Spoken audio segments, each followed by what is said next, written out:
अस्मद्गुरुभ्यो नमः।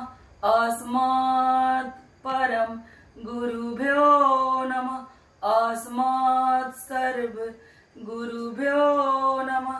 श्री राधा कृष्णाभ्यां नमः। श्रीमते रामानुजाय नमः। लंबोदरं परम सुंदरम एकदंतम पीतांबरं त्रिनयनं परमं पवित्रम् उदयदिवाकरं नीभोज्वलं कान्तिकान्तं विघ्नेश्वरं सकल विघ्नहरणं नमामि।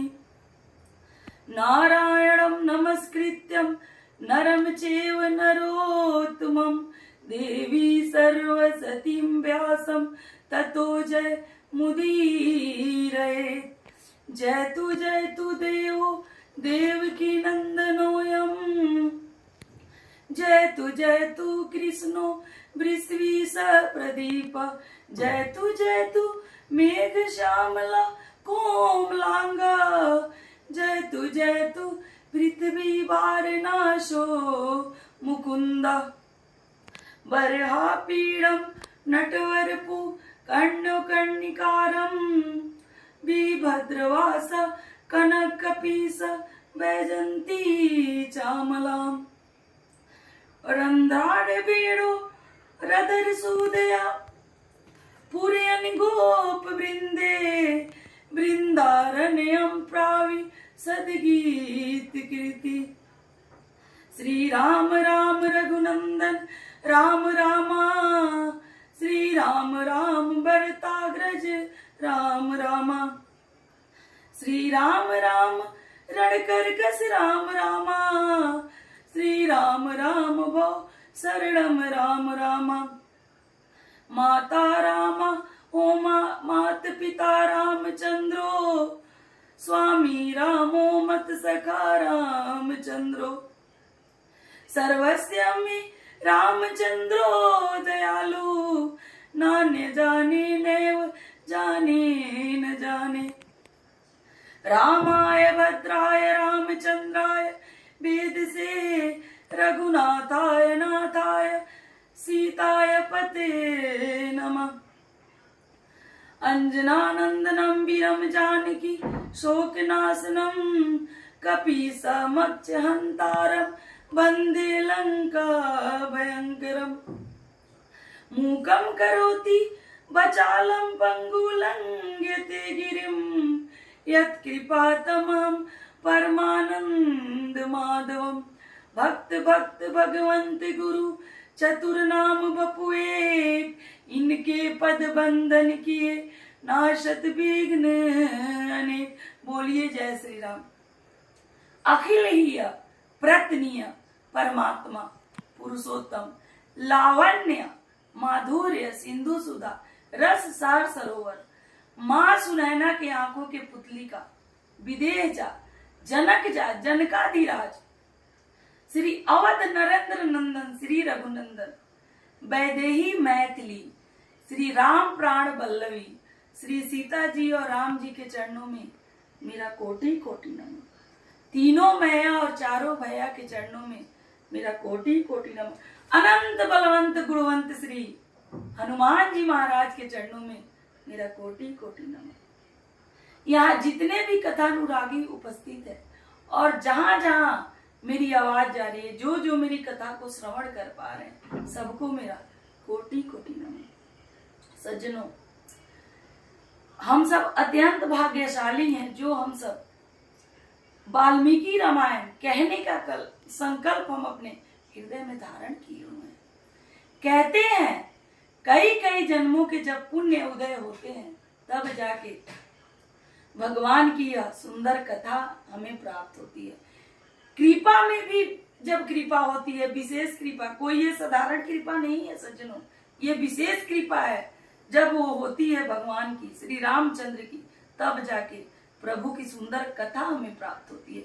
यही बात प्रभु भोले शंकर ने पार्वती मैया से कहा था, अति हरि कृपा जाही पर होई, पाव दे मार्ग सोई।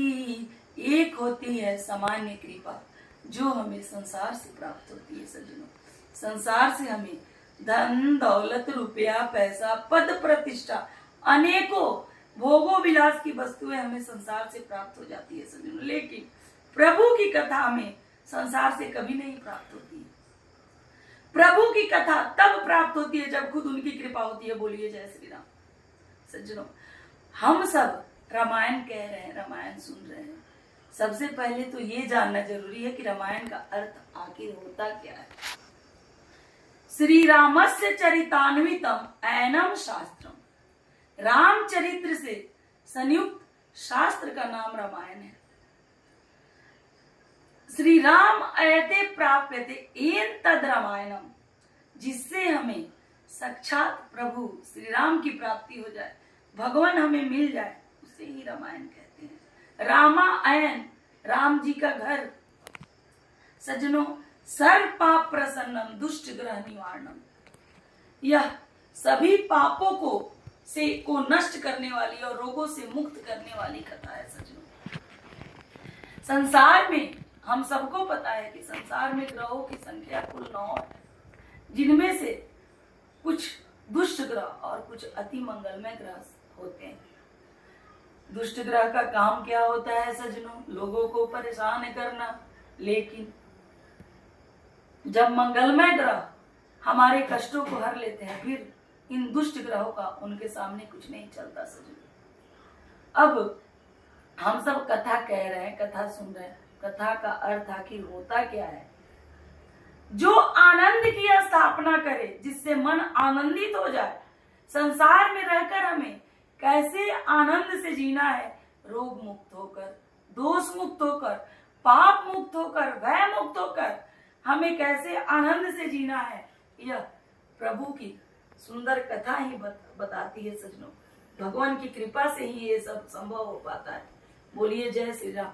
आइए सज्जनों, अब सब हम कथा यात्रा में प्रवेश करते हैं। पिछले कथा में हमने श्रवण किया था सज्जनों कि प्रभु श्री राम ने जब शिव जी का महान धनुष तोड़ दिया तो वैदेही ने उनके गले में जयमाला डाल दी।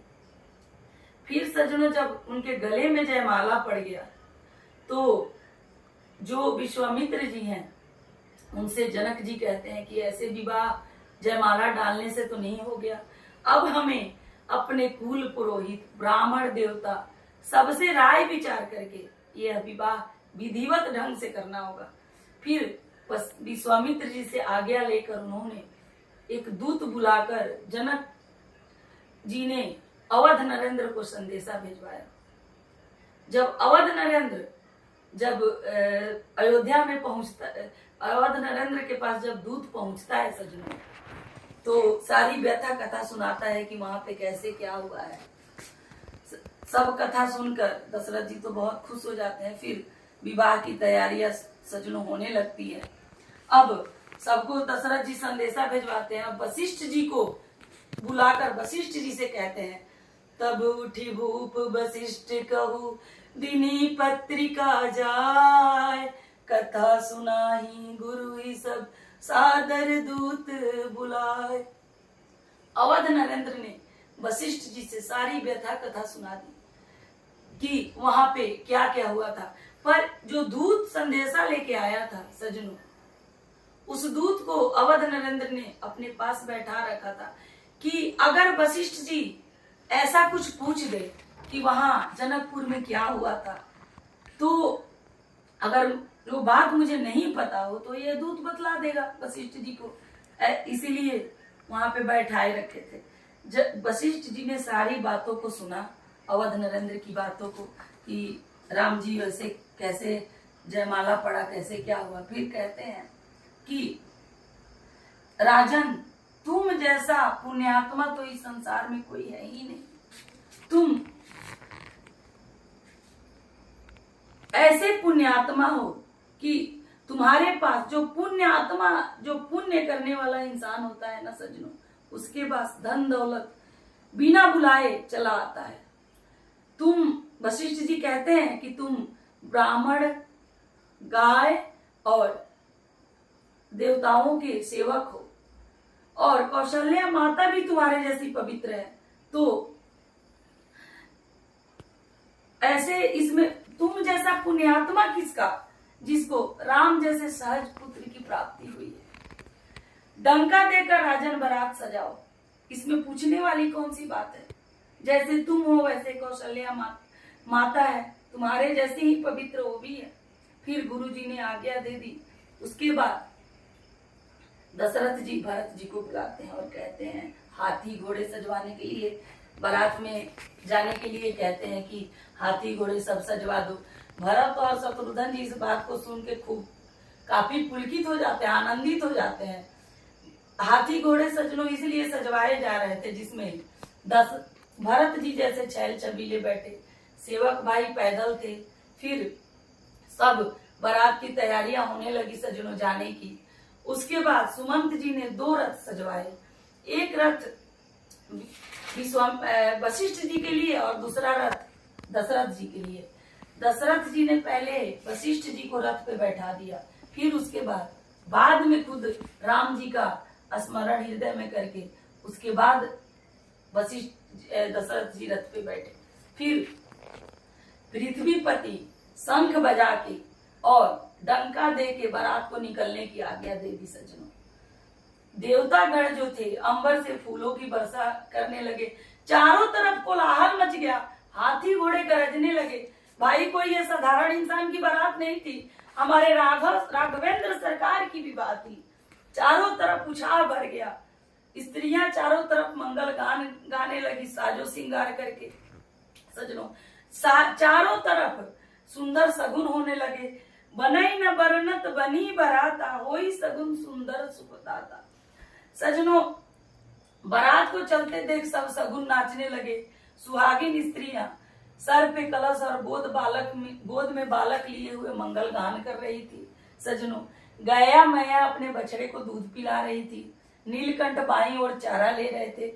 इतना सुंदर सजनों दृश्य लग रहा था ना कि मन देखकर आनंदित हो जा रहा था। ऐसे हमारे प्रभु श्री राम की बारात जा रही थी। जब जनक जी ने जब देखा सूर्य कुल का पताका आते हुए, जब उनको पता चला कि बारात निकल गई है सजनों, उसके बाद जनक जी ने चारों तरफ गलियां सजवा दिए, पुल बनवा दिए नदियों के, और जगह जगह खाने पीने की व्यवस्था कर दी सजनों। फिर जब बारात जब नजदीक पहुंचती है, जाने लगती है, तो कुछ ग्रामवासी देख रहे हैं कि इतना भव्य बारात जा किस रहा है। दौड़े दौड़े आते हैं और पूछते हैं कि ये बारात कहाँ जा रही है। तो बाराती लोग बोलते हैं कि यह जनकपुर जा रही है सजनों। उसके बाद फिर जब और आगे बारात जाती है तो लोग पूछते हैं कि विवाह की तिथि क्या है, तो सब बोलते हैं कि विवाह का तिथि का पता नहीं है। उसके बाद सजनों फिर कुछ ग्रामवासी आते हैं और पूछते हैं कि अच्छा ये बताइए कि दूल्हा कहाँ है। तो ये लोग बोलते हैं कि दूल्हा नहीं है सजनों, क्योंकि जब बारात निकलती है ना सजनों तो सबसे ज्यादा लोग दूल्हा को ही पूछते हैं हमारे यहाँ। ठीक वैसे ही सब दूल्हा को पूछ रहे थे। जब ये लोग बोलते हैं कि दूल्हा का नहीं पता है सजनों, तो सब ग्रामवासी मजाक उड़ाने लगते हैं, बोलते हैं कि सजनों ना दूल्हा का पता है ना तिथि का पता है, और बारात बस चले जा रही है। ऐसे विचित्र बारात जा रही है हमारे प्रभु श्री राम जी की सजनों। उसके बाद हर गांव की यही कहानी है सजनों। उसके बाद जब बारात और आगे चलती है, फिर कुछ लोग आके पूछते हैं कि दूल्हा कहाँ है, बार बार यही प्रश्न करते हैं। उसके बाद सजनों क्या होता है कि जो जिससे पूछते हैं वो बोल देता है कि दूल्हा पीछे है। अब ग्रामवासी दौड़े दौड़े दूल्हा देखने के लिए पीछे जाते हैं, पीछे वाले से पूछते हैं दूल्हा कहाँ है। फिर पीछे वाले सजनों समझ जाते हैं कि ये लोग खुद बच गए और हम पे डाल दिया। अब उसमें जो वयोवृद्ध सियाने थे वो लोग एक युक्ति निकाल रहे हैं कि एक काम करते हैं, इसी में से किसी एक व्यक्ति को दूल्हा बना देते हैं जो राम जी जैसे दिखते हैं सजनों। हमारे भरत जी, भरत राम की अनुहारी, लखी न सकहीं नर नारी। भरत जी हमारे जो है सजनों, वो ठीक राम जी के जैसे दिखते हैं। अब सब लोग मिल के भरत जी को दूल्हा बना देते हैं। जब कोई आ रहा है पूछने सजनों, तो सब लोग बोल देते हैं कि यही दूल्हा है। अब भरत जी शर्माने लगते हैं, बोल रहे हैं कि मैं तो दूल्हा हूं नहीं, बेकार ही ये लोग मुझे दूल्हा बना के बैठा दिए हैं सजनों। उसके बाद सजनों बारात में एक और अद्भुत चरित्र हुआ सजनों। बड़ा आनंद आ रहा है प्रभु श्री राम की बारात की बातें बताकर, बहुत मन आनंदित हो रहा है। सारे अब राम जी की बारात थी, ब्रह्मा विष्णु महेश सब जा रहे थे बाराती। अब सजनों क्या होता है कि ब्रह्मा जी मस्त मगन होकर कमंडल लेके चले जा रहे हैं। अब जब ग्रामवासी देखते हैं कि ब्रह्मा जी चले जा रहे हैं, तो वो थोड़ी जानते हैं कि ये ब्रह्मा जी हैं। कह रहे हैं कि अरे भाई, ये तो राम जी की बारात है, राजा की बारात है, और इसमें भिखारी लोग भी बाराती चले जा रहे हैं। क्योंकि सजनों बड़ी सी लंबी दाढ़ी थी और हाथ में कमंडल लिए थे, ब्रह्मा जी चले जा रहे थे। बस ऐसे ऐसे अद्भुत चरित्र हो रहे थे सजनों हमारे राम जी के बारात में। और स्त्रियां सब बड़ा सुंदर मंगल गान गा रही थी। 2 लाइन में आपको सुनाऊंगी। अवध नगरिया से चलली रे बरतिया, सुहावन लागे।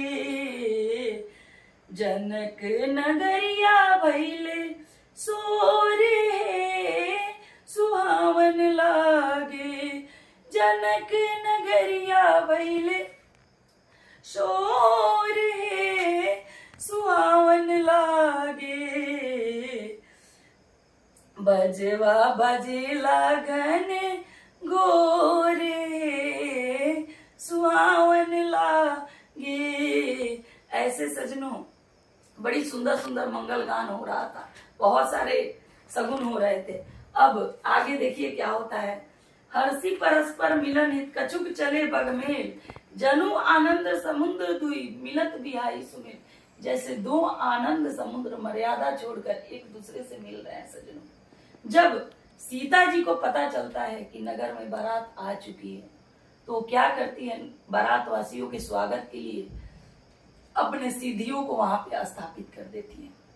इस बात को सिर्फ राम जी ही जानते हैं, क्योंकि सीता जी भी कोई साधारण नहीं थी, माँ जगत जननी जगदम्बा थी, उनको सब पता था सजनों।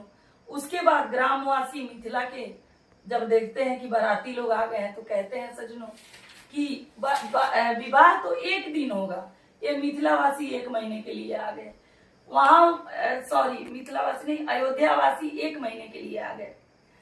यहाँ उनको वहां कुछ खाने वालों को मिलता नहीं है, सोचे हैं चलो बढ़िया है, वहां पे पूरा पकवान खाएंगे। सजनों ये मिथिला के लोग हैं, बारात आई नहीं कि मजाक करना शुरू कर दिए। बोल रहे हैं कि वहां पे ये सत्तू खाते खाते मर गए थे, इसलिए सोचे चलो वहां बढ़िया दही चिवड़ा और तरह तरह के व्यंजन खाने को मिलेगा, इसीलिए वो आ गए। सजनों ये सब बस हंसी की बातें हैं, लेकिन मिथिला वासियों ने अयोध्या वासियों का ऐसा स्वागत किया, सत्कार किया कि वो लोग अपने अयोध्या को भूल गए सजनों, इतना स्वागत किया। सजनों हमारे यहाँ हमारी संस्कार है, हमारे यहाँ अगर कोई प्रसाद ग्रहण कर ले तो ये बहुत बड़ी सौभाग्य की बात होती है सजनों। अगर कोई हमारे यहाँ भोजन कर ले तो हम उसको अपना बहुत बड़ा सौभाग्य समझते हैं कि हमारा जीवन सफल हो गया। कहते हैं ना, दाने दाने पे लिखा है खाने वाले का नाम सजनों। अब सजनों एक बहुत सुंदर इसी पे एक दृष्टांत कथा आती है। एक संत हृदय से बहुत बड़े दानी थे, महात्मा, बहुत दान करते थे, प्रतिदिन दान किया करते थे। और जब भी सजनों वो दान करते थे ना, तो सर को नीचे झुकाए रखते थे। एक व्यक्ति बहुत दिन से ये सब देख रहा था कि ये महात्मन इतना दान करते हैं, लेकिन सर को ये नीचे झुकाए रखते हैं।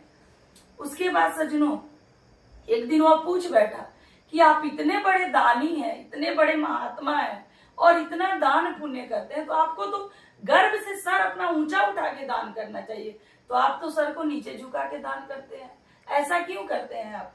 तो सजनों वे महात्मा ने जो बात कही ना, उससे मन एकदम आनंदित हो गया। वो महात्मा ने कहा कि देवहार कोई और है, भेजत है दिन रैन, लोग परम हम पे करे आते नीचे न। देने वाला तो वह परमात्मा है जो दिन रात दे रहा है। मैं बस निमित्त मात्र एक साधन हूं जो लोगों को उठा के दे रहा हूं। वह परमात्मा ही देता है कि ये जो देता है वही मैं उठा के लोगों को दे देता हूं सज्जनों। वो महात्मा ने ऐसा कहा, मैं कुछ नहीं करता। फिर वह व्यक्ति सुन के उन बात को सुनता ही रह गया। सज्जनों, हमारे यहाँ अतिथि देवो भव, अतिथि को हम लोग भगवान के समान रूप देते हैं। अगर हमारे यहाँ कोई अतिथि आ जाए तो हम पूरे जी जान लगा देते हैं उसे खुश करने के लिए। सज्जनों, यह हमारी आज से परंपरा रही है कि हम अतिथियों का सेवा करें, पर आजकल के चकाचौंध दुनिया में हम अपने संस्कार को भूलते जा रहे हैं। सज्जनों, अतिथि को हमेशा सत्कार देना चाहिए, यह हमें हमारे महात्माओं ने सिखाया है कि हमेशा। लेकिन पश्चाताप संस्कृतियों को हम सब अपना रहे हैं नई दुनिया में, जहां एक तरफ हमारे महात्माओं ने सिखाया है कि अतिथि देवो भव, तहाँ दूसरे तरफ सिनेमा जगत वालों ने सिखाया है कि फिल्म में दिखाया है कि अतिथि तुम कब जाओगे। तो हम सब अपने संस्कार को हमें नहीं भूलना चाहिए, अपना संस्कार बरकरार रखना चाहिए सज्जनों। फिर आगे देखिए क्या होता है। जब यहाँ दोनों भाई विश्वामित्र जी के साथ अपने पिता से मिलने के लिए निकल पड़ते हैं, जहाँ जनवासे में दशरथ जी रुके थे, ठीक वहीं पे। और मन में बहुत खुशी है, लेकिन संकोच के कारण अपने गुरु से बता नहीं रहे हैं सज्जनों। फिर जब वहां पहुंचते हैं राम जी और भरत जी, फिर सज्जनों क्या होता है कि दशरथ जी वशिष्ठ विश्वामित्र जी को दंडवत प्रणाम करते हैं और बार बार उनके चरण रज को अपने माथे से लगाते हैं। विश्वामित्र जी उन्हें उठाकर गले से लगा लेते हैं और कुशल पूछते हैं सज्जनों।